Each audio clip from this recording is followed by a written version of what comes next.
શાસ્ત્રી મહારાજના ટોપ 5 સાધુ, એમાંના એક પ્રેમ સ્વામી, એને આપણા માટે જે સ્વામી પૃથ્વી પર મોકલ્યા, બાકી નહોતું રહ્યું છતાંય મોકલ્યા. અને જે સ્વામિનારાયણ એની સાથે દોસ્તી થઈ જશે, હઠ ઈર્ષા જતા રહેશે, શું વિચારો બગડશે. જાગજો. પ્રથમ 27 સાલથી બધી નિષ્ઠા પાકી થઈ જશે. દાદા ખાચરે પ્રભુના ચરણાવિંદને ભક્તોના ચરણાવિંદમાં આખો દરબાર સોંપી દીધો.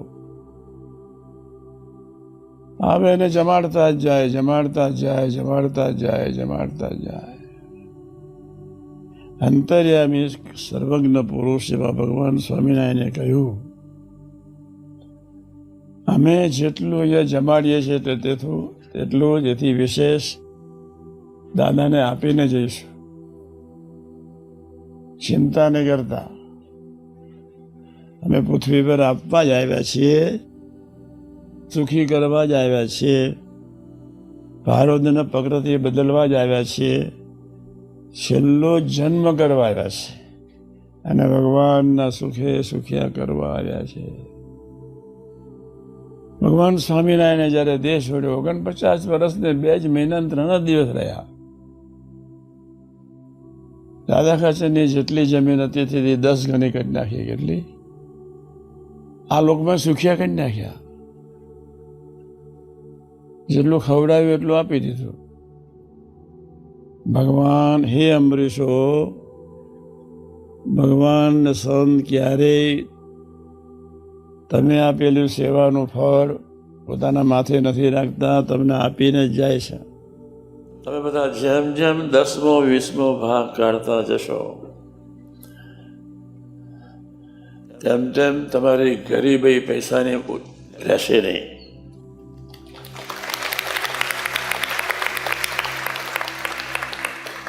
પૈસા માટે ફોફો ના માનવો પડે,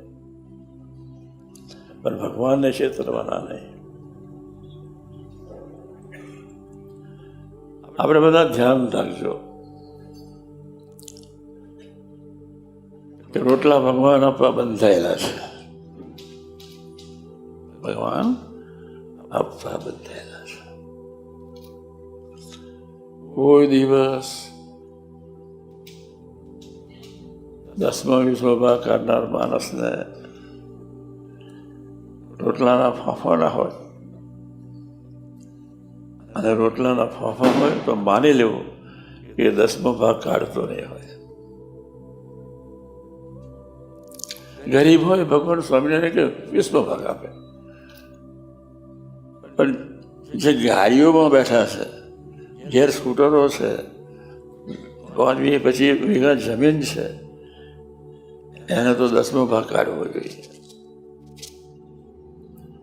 પણ એક વાત બહુ પાકી રાખજો, માનજો, ભગવાન ક્યારે છેતરાતા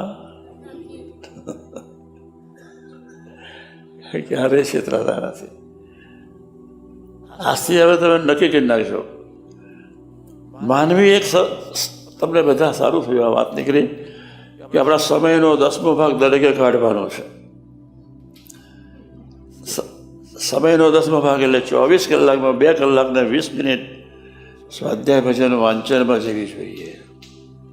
એટલા 24 કલાકમાં 2 કલાક અને 20 મિનિટ ભજન સ્વાધ્યાય વાંચનમાં જવું જોઈએ. તો અક્ષરધામ પ્રગટી જાય, ઘી કે ન કરી આપે ભગવાન સ્વામિનારાયણ. 10મો ભાગ આપનારા એમાં મોડ બિચારા ઉમંગમાં, 60% ઉમંગમાં આવે છે આખા સમાજમાં. 30-40% ધીમે ધીમે ધીમે ધીમે મને ધીમે રહીને પૂછે, સ્વામીજી થોડા મોડા આપો તો ચાલે? હું જ્યારે આપીશ ત્યારે મને પૂછવા ના આવીશ. મને કોઈ પૂછવા આવે ને ત્યારે મને બહુ ફાવે નહીં. સાથે અમે અનંત હાથવાળાના આધારે બેઠા છે. કોને? 2 હાથવાળા માનવીનો આધાર અમે લેતા નથી. એની પાસે માગવાનો સ્વભાવ નથી મારો.